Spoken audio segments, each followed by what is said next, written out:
roasted. What culture fascinates you, Paul? All culture, human culture. I love culture, right? I love human culture, but I love culture clash. Like non-violent culture clash, or the overarching culture clash with the violence mixed in. Like, I love what happens to culture when two people are sandwiched together. I think that's cool. Are there cultures you dislike? Well, there are things about probably any culture that I dislike, right?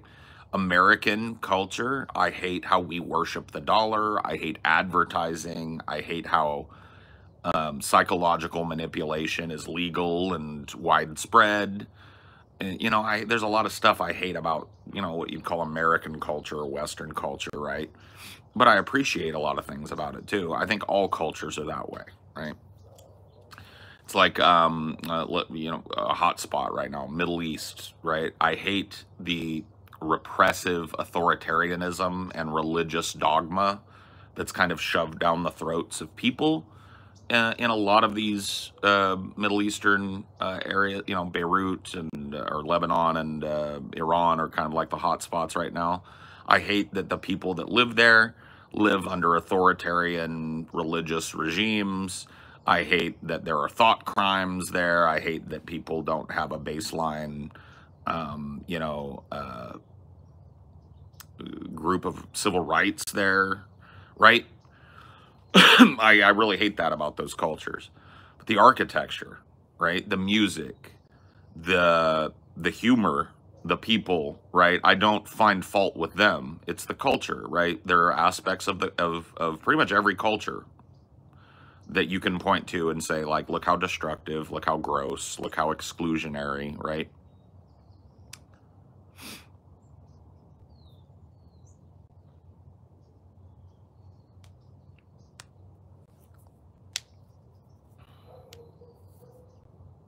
Yes.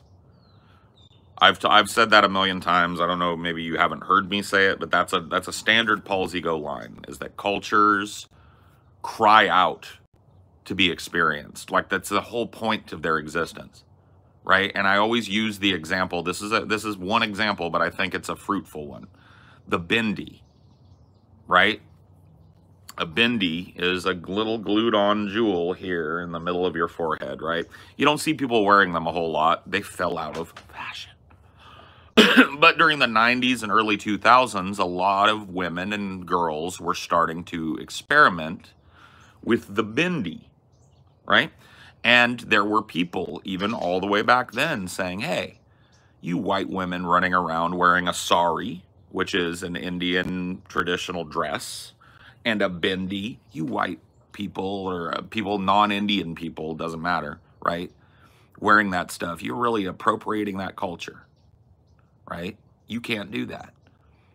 The truth about it is that if you go to a place where the sari is worn and where the bindi is worn, women who wear those things there love when people from outside of their culture, women from outside of their culture come there. They love to help you put on your bindi, wear the sari, show you how to fit the sari, help you find one that fits you. They love, it just cries out to be shared and adopted. Please use this, do this.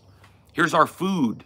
It's like, you know, the cultural appropriation argument. Is it appropriative if I, as a white person, eat Indian food and appreciate the fuck out of it? Is it appropriative that if I, as a lily white European person, love Mexican food, love Central and South American food, and enjoy authentic versions of that pretty often, right? Is that appropriative, or is that me celebrating and rewarding an aspect of culture that I really find interesting and worthwhile? Right?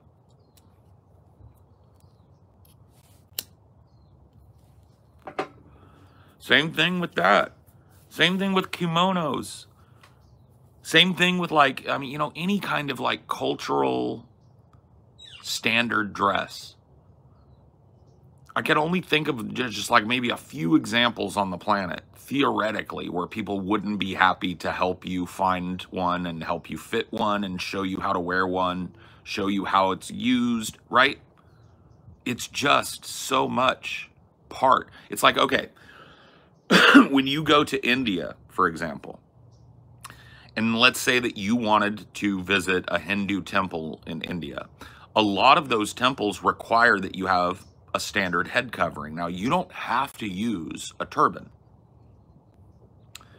No, it's not Hindu, it's Sikh, I'm sorry, that requires a head covering. You don't have to wear a turban.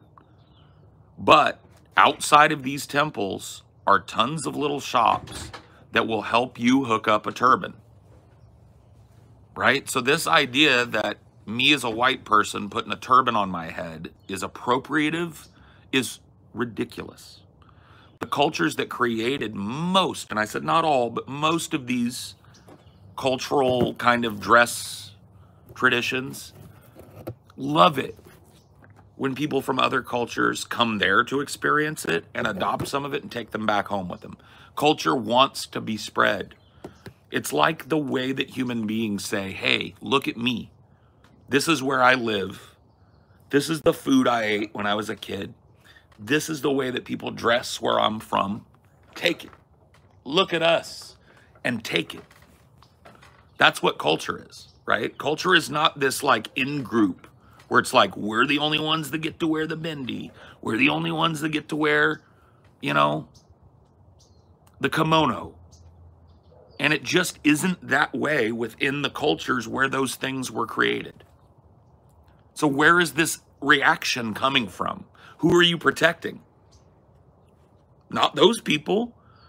Those people would be pissed off if Americans started coming to their country, right? And abject refusing on principle to take part in any of the culture. They would stop wanting us to come. They'd be like, why do you come here? You're not interested in touching what we have, tasting what we have, wearing the things that we're trying to give you? Then why come? But somehow, thousands of miles away here in America in the West, people are offended about that shit. I think, in general, getting offended on behalf of others is weird. Yes, it is. You're absolutely right. I can't even fathom it. Like, I can empathize with why it would be offensive if I were to show up here with fake war paint on and a fake feathered headdress and go, whoa, whoa, whoa, whoa, whoa, you know what I mean? And do that. I can empathize with why that would be offensive. Mm-hmm. And I myself probably wouldn't watch somebody that was routinely doing that out of that empathy. So I can understand that. But there's a huge gulf of difference between me putting on red face and pretending to be an Indian versus, or pretending to be a Native American versus wearing a bindi, wearing a sari. Yeah. Those parts of the, like, Indians aren't out there for the most part saying, wear our feathered headdresses and our fucking buffalo skin leggings and dance around the fire. They're not. Yeah, there's a difference between, like, religious, spiritual things. Right. And clothes. Right. Exactly. And there's a difference between wearing something because it's fashionable and as a way of winking and nodding to another culture and dressing up as a caricature of something. Mm-hmm. Right? It's like if I was a woman and I put on a bindi and a sari and I was just going out and everybody was like, wow, that's beautiful. I love that. Thanks. Yeah, I really appreciate Indian culture. I love it. It's beautiful over there. Right? There's a difference between me doing that and me doing the same thing, right? But going out and going like, you know, and trying to like do all the fucking, like making all the jokes and really like aping the culture rather than celebrating it, right? There's a clear dividing line there. There's a difference between a genie costume and what Trudeau did. Yes. Do you have issues with the Redskins mascot? You know, no. I don't. That's not your thing to be offended about. Right. I don't think that it is my purview to take offense for every little fucking reference, as anachronistic as it may be, that still exists in culture. I don't expect that those references will ever be erased from American culture. Native Americans were a huge part of the American story and still are. So this idea that these kinds of maybe inherently negative kinds of associations are ever going to go away entirely in society, look, maybe someday. But it's not my part to like take, I would never, I wouldn't engage in like rabble rousing to get them to change the Redskins or whatever. It just ain't my thing.